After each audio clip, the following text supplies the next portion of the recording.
Hello everyone, welcome back to my YouTube channel. My name is Elma and today I'm going to be taking you through my Gameweek 9 team selection, which team I'm going to be using for this week.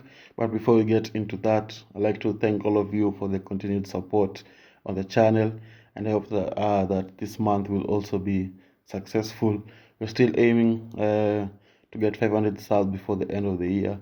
So if you're new around here or you just watch the content and you haven't subscribed, make sure you subscribe. It only takes a few seconds. Subscribe, hit that bell that you don't miss any content. And also, if you're enjoying the content, why not just leave a like? Let's get 5 likes on this video, and I really appreciate it. So first, I'm going to start off with my Gameweek 8 team review, how my Gameweek 8 team performed. And so in goal, we had Raya with 2 points there. A disappointing display from Brentford, expected a clean sheet or something. But Raya has been one of the top keepers so far in the league. So it's just a slight hiccup there. So 2 points. Then Cancelo, 9 points, clean sheet and an assist. So 9 points there. Trippier getting an assist, 5 points. Williams, Nottingham Forest really didn't do anything in that match, so 1 point for him. Leon Bailey, 3 points, had a lot of chances in the first half, but couldn't convert them, so it was really disappointing, and 3 points from him. Martinelli, 3 points as well, although Arsenal played really well. Martinelli was not involved anywhere, so 3 points from him. Gordon, 2 points. Everton put on a really good display, but he was not involved in much of the play from what I was watching, so 2 points there. Then Pereira, 1 point, picked up a yellow card, hence the 1 point. Then you have Kane, who's scored a goal and got some bonus points there, 10 points. He's been a very good choice for the forward options. He has been, I think, from game week 2 until the game week 8, he has been coming back with an attacking return, which is really good from him. And I hope that he can continue performing the same. And same as Haaland, who I bought in this week. I think he was my captain, yeah. So 12 points from him. Disappointed that he only scored 1 goal, considering the way Man City were dominating and Wolves had a red card. So I thought he was going to go and score a lot of goals, but he'll take the 12 points. Then he had Jesus, who scored a goal against Aston Villa. And then, so he has got the 6 points. Then to the bench, Ward conceding, I think, 9 goals or something. Not 9, 5 goals or 6 goals there. So 0 points.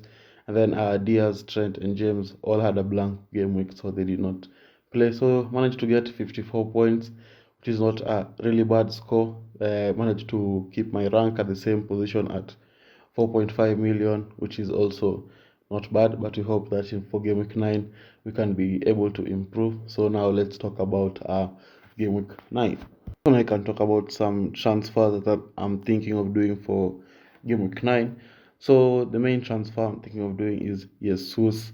I think just because Arsenal have tough fixtures and also the blank game week which is coming in game week 12, I think it's time to try and switch as many Man City and Arsenal players as you can.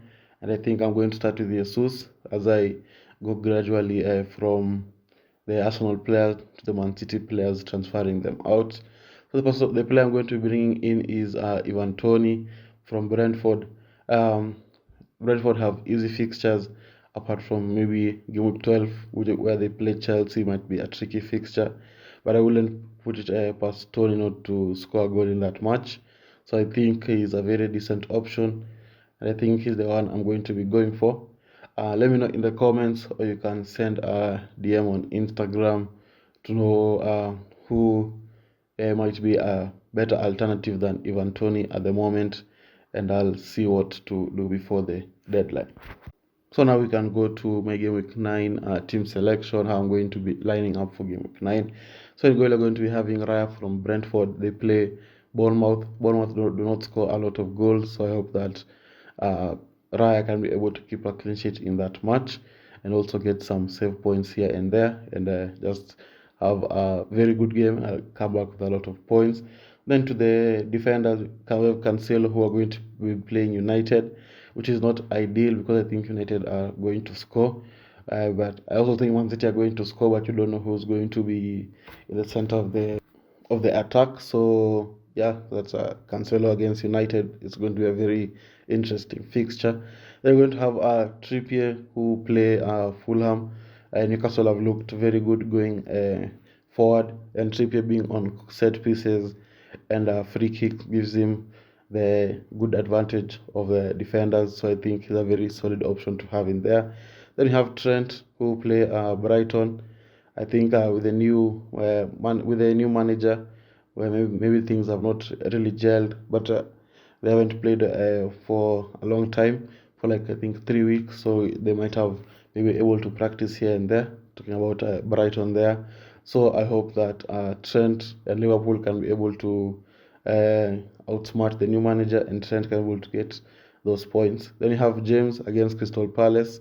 Excited to see what Graham Potter will instill into the Chelsea defenders, especially James, Correa, and Chilwell. So I hope that James can be able to perform really well in that match as well. And now we can go to the midfielders. I'm going to be having Gordon, who play Southampton.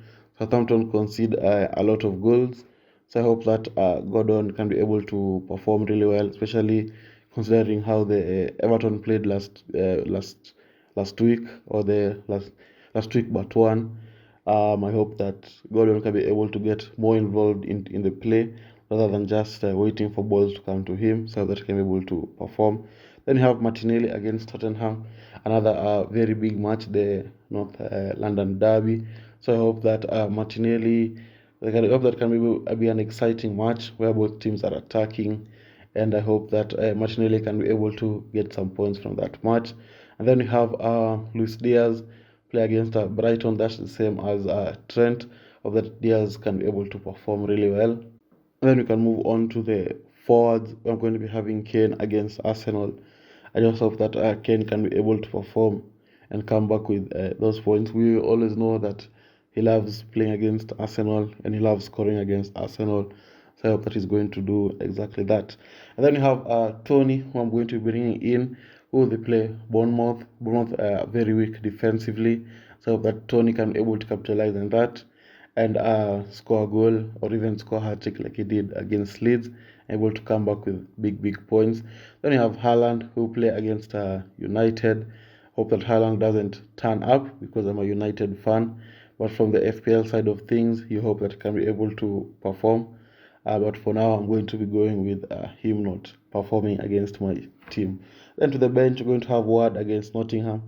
Also a very easy fixture for Leicester, so it's between Raya and Ward, but now I'm leaning towards Raya at the moment.